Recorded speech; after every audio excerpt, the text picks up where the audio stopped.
Hi hello నమస్తే welcome to our channel. నేను మీ శివకుమార్. మనకి బ్రెయిన్ అనేది ఎంత ఇంపార్టెంటో తెలుసు కదా. ఒక మనిషి ఎదగాలన్నా దిగజారాలన్నా బ్రెయిన్ అనేది చాలా ఇంపార్టెంట్. అలాంటి ఒక బ్రెయిన్ని మనం ఎలా ట్రైన్ చేయాలి? కానీ మీకు తెలుసా, మన బ్రెయిన్కి మనం ఇచ్చే ఒక 11 ఇన్స్ట్రక్షన్స్ వల్ల మన బ్రెయిన్ చాలా డ్యామేజ్ అయిపోతుందని. సో ఈ రోజు మనం వాటి గురించి డిస్కస్ చేసుకోబోతున్నాం. మనకు తెలియకుండానే మన మెదడుని చాలా ఇబ్బంది పెడుతున్న విషయం ఈ పాటికి చాలా మంది తెలుసుకోలేదు. సో వాళ్ళకి తెలియడం కోసమే ఇంత ఒక ఇన్ఫర్మేటివ్ వీడియో తీసుకొస్తున్నాను. సో వీడియోని ఎక్కడ స్కిప్ చేయకుండా చూడండి. ఇక్కడ నెంబర్ 1 గా చూసుకున్నట్లయితే మన మెదడుకి సంబంధించి మనం చేస్తున్నటువంటి మొదటి తప్పు ల్యాక్ ఆఫ్ స్లీప్. అదే నిద్ర సరిగ్గా పోకపోవడం. బేసికల్గా డాక్టర్ అందరూ చెప్పేటటువంటి విషయం ఏంటంటే ప్రాపర్గా 7 అవర్స్ అనేది స్లీప్ ఉండాలి. దీనివల్ల కేవలం నిద్ర అనే కాదు, ప్రశాంతత అనే కాదు, బాడీకి సంబంధించినటువంటి ఎన్నో కణాలు అనేటటువంటి ఉత్పత్తి అవుతూ ఉంటాయి.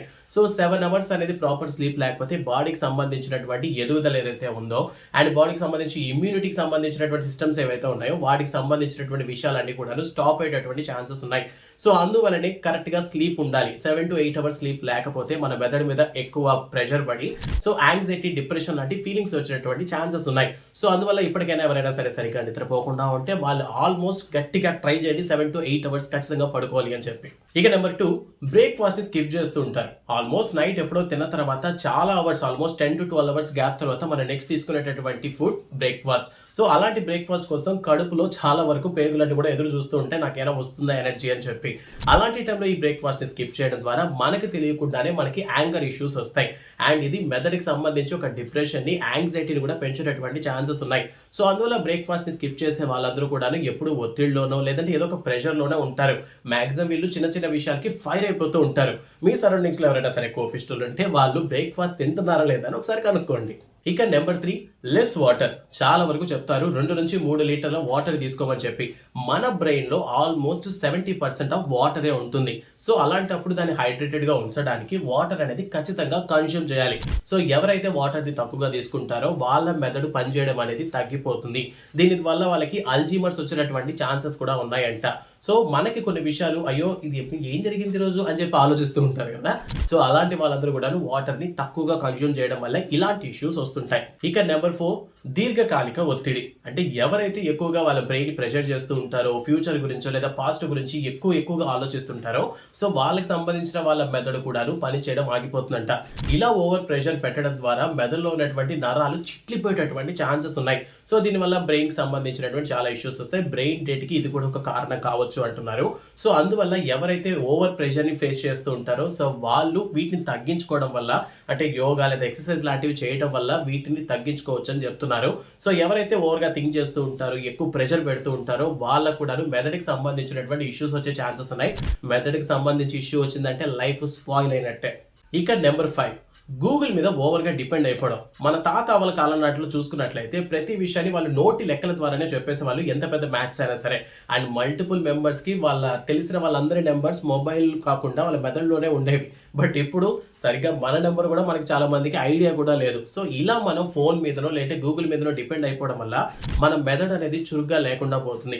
అందువల్ల చాలా మంది డాక్టర్స్ సుడోకో లేదో చెస్ లాంటి గేమ్స్ అనేటటువంటివి ఆడుతూ మెదడుని చురుగ్గా ఉంచుకోమని చెప్తారు. ఇలా ఉండటం వల్ల మన లైఫ్లో మనం తీసుకోవాల్సినటువంటి నెక్స్ట్ స్టెప్ మీద చాలా కాన్ఫిడెంట్గా ఉంటామంట. ఇక నెంబర్ 6, హెడ్ ఫోన్స్ని లేదంటే ఇయర్ బడ్స్ని ఓవర్గా యూజ్ చేయడం. దీనివల్ల ఇయర్ మాత్రమే ప్రాబ్లం అనుకుంటే మీరు పప్పులో గాలేసినట్టే. ఇయర్కి సంబంధించినటువంటి నర్వ్స్ బ్రెయిన్కి కనెక్ట్ అయి ఉంటాయి. సో వాటి వల్ల కూడా బ్రెయిన్ డ్యామేజ్ అయ్యేటటువంటి ఛాన్సెస్ ఉన్నాయి. సో మీరు యూజ్ చేస్తున్నటువంటి హెడ్ ఫోన్స్ ఏవైతే ఉన్నాయో సో 1 అవర్కి మించి ఎక్కువగా యూజ్ చేయొద్దు అంటున్నారు ఈ న్యూరాలజిస్ట్ డాక్టర్స్. ఇక నెంబర్ 7 వచ్చేసరికి ఒంటరిగా ఉండడం, అదే ఎలోన్ ఫీల్. ఇలా ఒంటరిగా ఉండటం వల్ల సభ్య సమాజంలో మనం కలవకపోవటం వల్ల మన మెదడు అనేది డిప్రెషన్లోకి వెళ్ళిపోతుంది. దీనివల్ల మనకి ఫ్యూచర్కి సంబంధించినటువంటి ఎటువంటి ఆశ లేకపోవడం, మన జీవితంలో నెక్స్ట్ స్టెప్ని తీసుకోవడానికి 1కి 10 సార్లు థింక్ చేసినప్పటికీ కూడాను ఏ ఒక్క దాని మీద నిలకడగా లేకపోవడం. ముఖ్యంగా చెప్పాలంటే కాన్సన్ట్రేషన్ అనేది దెబ్బతింటుందంట ఒంటరిగా ఉండే వాళ్ళలో. ఇక నెంబర్ 8, నెగిటివ్ థింకింగ్. ఎవరైతే సరే పాజిటివ్ కన్నా నెగిటివ్ని ఎక్కువగా థింక్ చేస్తూ ఉంటారో వాళ్ళ జీవితంలో నెక్స్ట్ అడుగు వేయడానికి పదే ఆలోచించాల్సి వస్తుంది. ఎందుకంటే వాళ్ళ బ్రెయిన్ వాళ్ళకి ఆ కాన్ఫిడెన్స్ ఇవ్వదు. ఒకవేళ మనం లేజీగా ఉన్నా లేదంటే మనకు సంబంధించినటువంటి వర్క్స్ ఏమి జరగకపోయినా మనం వెంటనే ఒక ఓవర్ నెగిటివ్ థింకింగ్లోకి వెళ్ళిపోతాం. ఇది నా వల్ల కాదులే అని చెప్పి. ఇలా చేయటం వల్ల కూడాను మన బ్రెయిన్కి మనం ఇది మనకి చేత కాదు అని చెప్పి ఒక ట్రైన్ చేస్తున్నట్టే.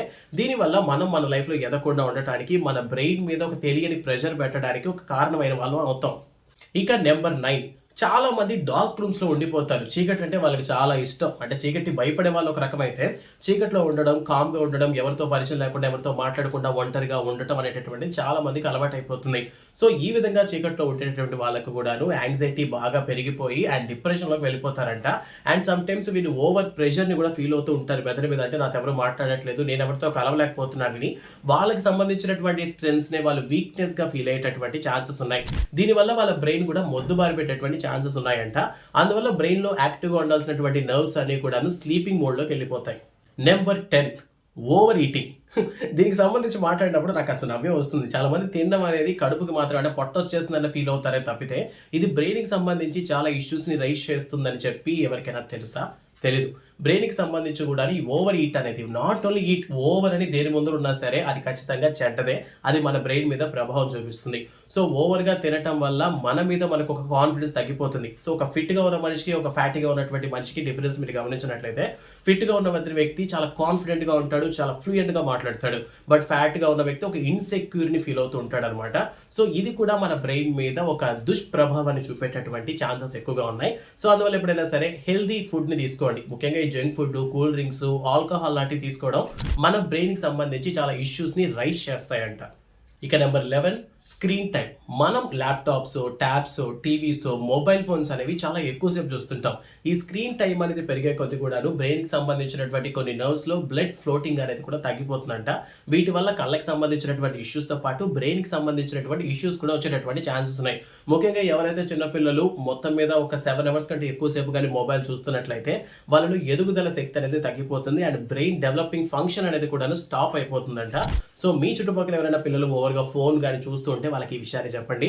అండ్ మీకు తెలిసినటువంటి వాళ్ళల్లో ఇప్పుడు చెప్పినటువంటి ఈ 11 ప్రాబ్లమ్స్‌ని ఎవరైతే ఎక్కువ మంది ఫేస్ చేస్తున్నారో అండ్ ఎవరైతే ఈ 11 ప్రాబ్లమ్స్‌లో ఎవరైతే ఎక్కువగా యూజ్ చేస్తున్నారో అంటే ఒంటరిగా ఉండటం కావచ్చు, ఓవర్‌గా తినడం కావచ్చు, లేదంటే ఒక చీకటి గదిలో కూర్చొని నాకేం చేత కాదని చెప్పి ఆలోచించే వాళ్ళు ఉండొచ్చు. సో, వాళ్ళందరికీ ఈ వీడియోని షేర్ చేసి వాళ్ళందరినీ యాక్టివ్‌గా మార్చాల్సినటువంటి బాధ్యత చూసే ప్రతి ఒక్కరిలో ఉంటుంది.